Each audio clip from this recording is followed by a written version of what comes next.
Շնորհակալություն ազգային ժողովի մեծարգո նախագահ, երեխաներին է կխնդրեմ իրականում սպասել դպրոցական, որտեղ կարևոր բան ունեմ ասելու, քիչ առաջ այստեղից ելույթ էին ունենում ընդդիմադիր պատգամավորներ, սիրելի դպրոցական երեխաներ, նրանց մի մասը առնվազն պատիվ ունեմ խմբակցության հետ կապված կա քրեական գործ, որ նրանց շտաբի պետը ընտրությունների ժամանակ ընտրակաշառք է բաժանել, օրինակ ձեր ծնողների ընկերներին, հարազատներին տարել են գումար են տվել, ասել են ընտրեք մեզ։ Դա անում են այն քաղաքական ուժերը, որոնք ունեն նպատակ թալանել ձեր երկիրը։ Ձեր դպրոցների կառուցելու փոխարեն հարստացնել իրանց գրպանները։ Մի աղջիկ կար խոսում էր այստեղից բավականին գեղեցկադեմ պատգամավորուհի խոսում էր հայրենասիրության մասին, այդ աղջկա հայրն էլ իր ժամանակին էր խոսում հայրենասիրության մասին, գյուղապետ էր, հիմա դատվում է կոռուպցիայի գործով, որտեղ թալանել է իր գյուղը։ Ես ուզում եմ դուք ճիշտ պատկերացում ունենաք հայրենասիրության մասին,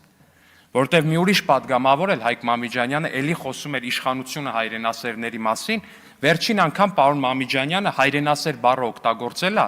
Լեռնային Ղարաբաղում Սամվել Շահրամանյանի ու նրա խմբակի իշխանության գալու ժամանակ, դա այն խմբակն է,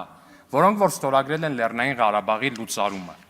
Հիմա նույնը ցանկանում է անել Հայաստանում։ Ու եթե այս ընդդիմադիր ուժերի ցանկացածը իրագործվի,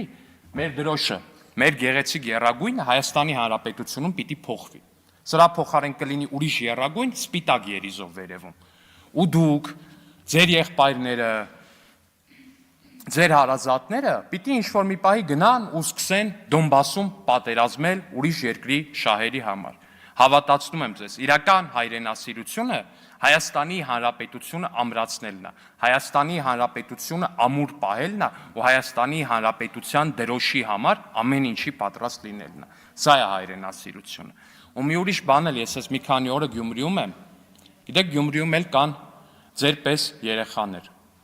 Ձերպես սիրուն, ձերպես խելացի վստահ եմ, ձերպես ժիր, մեկի պես մի քիչ ավելի պասիվ, բայց գիտեք ինչ պայմաններում են այդ երեխեքը, դուք Երևանում օրինակ գրունտային փողոց հասկացողությունը չգիտեք որն է։ Երևանում չի լինում այդպես բան, որ դուք ուղակի ինչ-որ մի փողոց տեսնեք, որը որ հողային է, գրունտային է։ Գյումրիում երեխեքը ապրում են հողային փողոցներում, ինչի՞։ Որովհետև այս մարդիկ, ովքեր հիմա խոսում են այստեղ հայրենասիրությունից, ժամանակին թալանել են Գյումրի, որտեվ իրանք հարստացել են, մեկի հերը չգիտեմ ինչ ունի, այն մեկը գնում էր Մոնտե Կարլոյում կազինոներում էր խաղում, այն մեկը Տանզանիայում բուկմեկերական ընկերություն էր բացում, ինչի հաշվին։ Ձեր պես երեխեքի հաշվին, ձեր ապագայի հաշվին։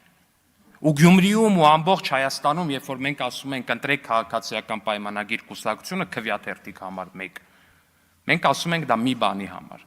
ձեր ապագայի համար, ձեր գյումրեցի հասակակիցների համար։ Շնորհակալություն։ Քաղաքացիական պայմանագիր կուսակցություն Սարիկ Մինասյան Սարի պես Գյումրու թիկունքին Քաղաքացիական պայմանագիր քվեաթերթիկ համար 1